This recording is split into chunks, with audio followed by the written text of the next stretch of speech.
வணக்கம், அசோக் பேசுகிறேங்க. அடுத்தது பாருங்க, கல்வித்துறை அமைச்சர் ராஜ்மோகன் சொல்றாரு, அரசு பள்ளியில் வார வாரம் நாங்கள் சிக்கன் பிரியாணி போடுவோம்னு சொல்றாரு. இது எதுக்காகனா மாணவர்களுடைய ஊட்டச்சத்துக்கள் அதிகரிக்கணும். சரி, பரவாயில்ல. ரெண்டாவது பார்த்தா அரசு பள்ளியில் மாணவர்கள் சேர்க்கையை அதிகரிக்கணுமா. இது எப்படி தோணுன்னா, இந்த கிராமத்தில் பார்த்தீங்கன்னா இந்த மதமாற்றம் நடத்தும். நிறைய பேர் மதமாற்றம் எப்படி பண்ணுவாங்கன்னா, இந்த சிக்கன் பிரியாணி தான் போடுவாங்க. அந்த பிரியாணி போட்டு அவங்கள மதமாற்றம் பண்ணுவாங்க. அப்படி தான் தோணுது நீங்கள் பண்ணுறது. ஏங்க, கொஞ்சம் தான் மூலியோடு செய்யுங்க.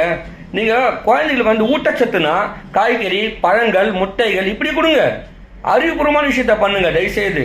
அப்புறம் ரெண்டாவது ஒரு கோரிக்கை என்னென்னா, பசங்க யூனிஃபார்ம் பாருங்களேன், அந்த ட்ரெஸ் கோட்டிங் கரெக்டாக கொடுங்க. குழந்தை இப்படி தான் யூனிஃபார்ம்னா இப்படி தான் இருக்கணும் போடுங்க.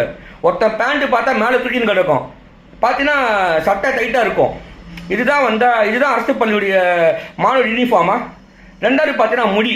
இந்த முடி நீட்னஸ் பண்ணுங்க. குழந்தைங்க இப்படி தான் முடி இருக்கணும், இப்படி தான் கட் பண்ணி வரணும். ஒழுக்கத்தை கற்றுக் கொடுங்க ராஜ்மோகன் சார்.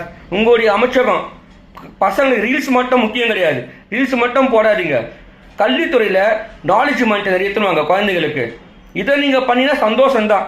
ஏன் இந்தியை கூட எடுத்து வரலாமே. அதுக்கூட இந்தி எடுத்து வந்தால் கூட அவன் அடுத்த ஸ்டேட்டுக்கு போனால் அவன் படிப்பானே. அந்த படிப்புக்கு ஒரு அங்கீகாரத்தை கொடுங்களேன்.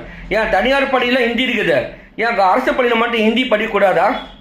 அவனுக்கு ஒரு 3வது மொழியாக ஹிந்தி மொழியை கொடுங்களேன். இதெல்லாம் கொடுக்க மாட்டீங்க. பிரியாணியில் மட்டும்தான் கவனத்தை செலுத்துவீங்க. மிஸ்டர் ராஜ்மோகன் சார், தயவுசெய்து அந்த பரிந்துரையை பரிசீலனை பண்ணாதீங்க.